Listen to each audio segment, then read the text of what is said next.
You look too well dressed to be here." He came out of the shadows and had friends. He was almost my height and had a face that looked like a dry desert river, brown, pocked, and creased by lines that shifted as he spoke.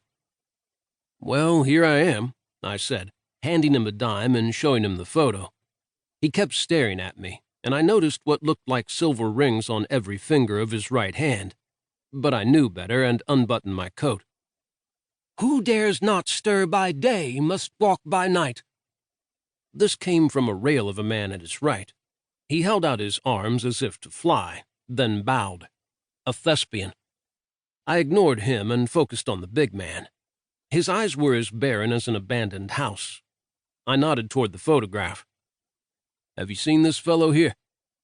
"We don't truck with cops or cinder dicks." His lips barely moved as the words came out. "You're in the wrong place, wrong time." His right hand came up fast. Brass knuckles wrapped around a fist headed my way. But I was faster, slashing my sap against his left temple. Training and experience had taught me how to swing the leather-covered piece of lead just enough to stop a man without killing him.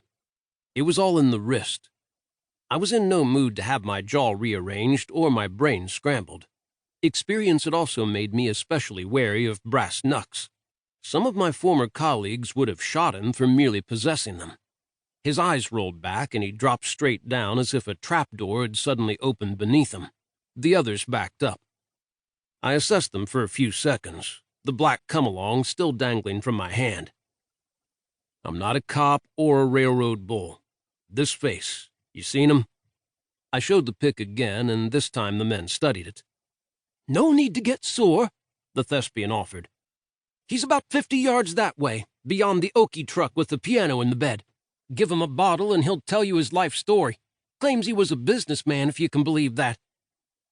I slid the sap back inside my belt, gave him a dime, and walked. I took a drag on the cigarette, which had survived the altercation, letting the tobacco settle my nerves.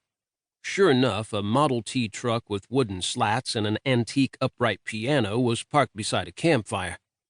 A raggedy family huddled next to it eating beans out of cans. 10 feet beyond, a man sat on his haunches watching me. I knelt down. He looked about my age with oily dark hair and a tattered muslin shirt, an army surplus blanket around his shoulders. His eyes took a moment to focus on me. "Samuel Dorsey?" "Sam." "Who wants to know? I ain't done nothing." "This is your lucky day, Sam," I said. "Your family paid me to find you." "You a cop?" "Private detective." "Well, Gumshoe, I've got nothing for you or for them." He used both hands to rub his face hard, as if he could rearrange his features into a different man. He was several days past a shave. "Lost my job when the plant closed and took to the rails. No greater shame than when a man can't provide for his family." "Things change. Your wife wired me and said she's come into an inheritance. She wants you to come home." He eyed me suspiciously, processing my words. Finally, "Her Uncle Chester. He was pushing 90, and he was a rich man. Never did a thing for us." "Now he has." I held out a wad of cash. He reached for the bills, but I pulled them away. "No, it doesn't work that way. I'll take you to Union Station and put you on the late train to Chicago. Back home." I'd be damned if he was going to use it on booze, whores, and gambling, ending up back here. Or being robbed by Mr. Knuckle Duster once he got over the headache I'd given him. He looked at me and started sobbing. "How can they want me now? After I walked out?" "Maybe they love you." I handed him a nail and lit it. He took a deep drag. He didn't think long. "Okay," he shrugged. "I want to go home. You got a drink?" I shook my head. He hesitated, then stood, leaving the blanket on the ground. Many people went missing in the Great Depression. Hardly any of it was as grotesque or glamorous as the Lindbergh kidnapping. Men lost their jobs and left their families. Sons and daughters disappeared.